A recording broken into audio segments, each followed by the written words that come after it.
కార్తిక్ రెడ్డి గారు ఇంతగానం రేవంత్ను అపోజ్ చేయడానికి కారణం సబితమ్మను అసెంబ్లీలో అపోజ్ చేసినటువంటి రీజన్స్. అట్లా ఏం లేదు క్రాంతి.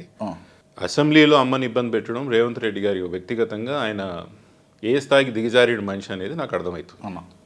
మనిషి ఏ స్థాయికి దిగజారినాడు అనేది నాకు అసెంబ్లీలో అమ్మని పెట్టిన ఇబ్బంది, రేవంత్ రెడ్డి గారి మానసిక స్థితి ఏ విధంగా ఉన్నదని నాకు అర్థమవుతున్నది. అంటే మానసిక స్థితి అంటే ఒక విధంగా ఉన్న రేవంత్ రెడ్డి, ఒకప్పుడు ఉన్న రేవంత్ రెడ్డి ఈయన కాదనేది నాకు గట్టిగా నమ్మకం. అది నేను చెప్పగలిసింది ఏంటంటే అప్పుడున్న మనిషి వేరే, ఇప్పుడున్న మనిషి వేరే.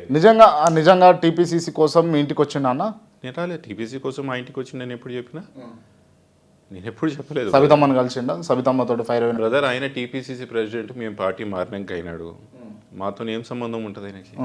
టీపీసీ ప్రెసిడెంట్ పార్టీ మేము మారి అప్పటికి 2 సంవత్సరాలు మేము బీఆర్ఎస్ పార్టీలో ఉన్నాక ప్రెసిడెంట్ టీపీసీ ప్రెసిడెంట్ అయ్యిండు. ఓకే, ఈ అంశాన్ని పక్కన పెడితే ఎంపీ టికెట్ కోసం అమ్మాయి మన హెల్ప్ చేసిందా?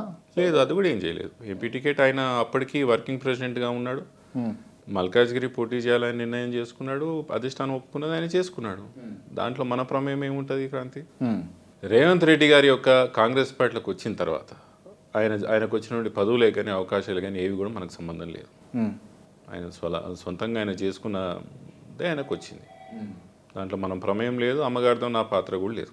ఇప్పుడు జీవో 29 ఇష్యూ కావచ్చు, లేకపోతే విద్యార్థులు బయటికి రావడం కావచ్చు, లేకపోతే నిన్న లగచల్ల జరిగినటువంటి అంశాలు కావచ్చు, దీని అంతా వెనుక బీఆర్ఎస్ ఉండి నడిపిస్తుంది అని అంటే? తెలంగాణ రాష్ట్రంలో ఎక్కడ ఉద్యమం జరిగినా కూడా ఉద్యమకారులకే కానీ ఆ ఫలానా ఇబ్బంది పడ్డే ఒక సెక్షన్స్కే కానీ బీఆర్ఎస్ పార్టీ నాయకత్వం కనిపించడం అనడం నిజంగా వాస్తవం. అంత మేరకు దాని వెనకాల బీఆర్ఎస్ పార్టీ ఉంది, ఆ నాయకత్వం ఉంది అనుకోవడం కూడా ప్రభుత్వం నడుపుతున్న పెద్దలకు అవివేకం అంట. ఈరోజు జియో నంబర్ 29 తీసుకొచ్చింది ఎవరు క్రాంతి? కాంగ్రెస్ పార్టీయా బీఆర్ఎస్ పార్టీయా? లగచర్ల పంచాయతీ కావడానికి కారణం ఎవరు? ఇప్పుడు లగచర్లలో కావాలని బీఆర్ఎస్ కార్యకర్తలు పోయి కావాలని రెచ్చగొట్టి కలెక్టర్ గారిని రప్పించుకున్నారు అని చెప్పేసి దాంట్లో అందరు ఉన్నారండి.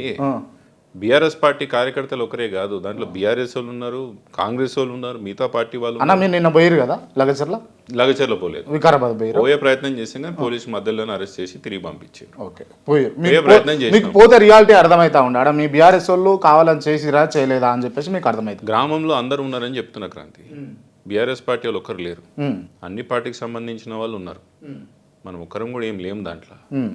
బీఆర్ఎస్ వాళ్ళు ఉన్నారు, కాంగ్రెస్ వాళ్ళు ఉన్నారు, బీజేపీ ఉన్నారు, గ్రామానికి అన్ని పార్టీలు ఉంటారు, అన్ని రకాల మనుషులు ఉంటారు, అందరు ఉన్నారు, అందరు వ్యతిరేకిస్తున్నారు. వ్యతిరేకిస్తున్న దాంట్లో మా వాళ్ళు కూడా ఉండింటారు. అంత మేరకు దాని వెనకాల నరేందర్ రెడ్డి ఉన్నాడు, నరేందర్ వెనకాల కేటీఆర్ ఉన్నాడు, వీళ్ళ వెనకాల ఉండి నడుపుతున్నారు. ఇదంతా అనుకోవడం ఏంది బాస్? ప్రభుత్వం నడిపే ఒక అనుభవం ఉండాలి కదా మీకు. ల్యాండ్ అక్విజిషన్ పద్ధతి ఇట్లనే చేస్తారా క్రాంతి? ఫార్మాసిటీ కోసం కందుకూరు కాడ ముచ్చర్ల కాడ 14,000 ఎకరాలు ల్యాండ్ అక్విజిషన్ చేసారు, పంచాయతీ అయింది క్రాంతి. అక్కడ 8 సంవత్సరాలు ల్యాండ్ అక్విజిషన్ చేశారు, అవసరం ఉన్న దగ్గర కాలు పట్టుకున్నారు, గదవ పట్టుకున్నారు, ఎట్లో అట్లా రైతులను ఒప్పించుకుని ల్యాండ్ అక్విజిషన్ చేశారు కదా పంచాయతీ కాకుండా. మీరెందుకు చేయలేకపోతారు? ఎందుకంత అహంకారం? ఎందుకు బెదిరించి ల్యాండ్ లాక్కోవాలని చూస్తారు?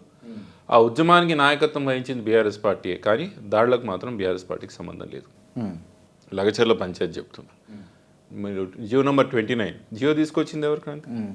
కాంగ్రెస్ పార్టీకి సంబంధించిన వాళ్ళు, కాంగ్రెస్ పార్టీయే కదా, టీఎస్పీఎస్ కదా, మళ్ళీ వాళ్ళు తీసుకొచ్చిన జియోకి వాళ్ళే బాధ్యులు ఉంటారు కదా. ఒకవేళ మీరు ఆ జియో పెయిడ్ ఆర్టిస్టులను పెట్టించి బీఆర్ఎస్ కావాలని చెప్పేసి ముందుండి నడిపిస్తున్నది, విద్యార్థులను రెచ్చగొట్టింది కాంగ్రెస్ పార్టీ నాయకులు చెప్పారు. ఒకవేళ మీరు ఆ నిర్ణయాలు తీసుకోకపోయి ఉంటే ప్రజలు బయటికి వచ్చేవారా? మీరు ఇప్పుడు పెయిడ్ ఆర్టిస్టులు అనే ఒక అవకాశం కూడా వస్తుండేనా? ఎందుకు మీరు తలకు సంబంధం లేని నిర్ణయాలు తీసుకుంటున్నారు?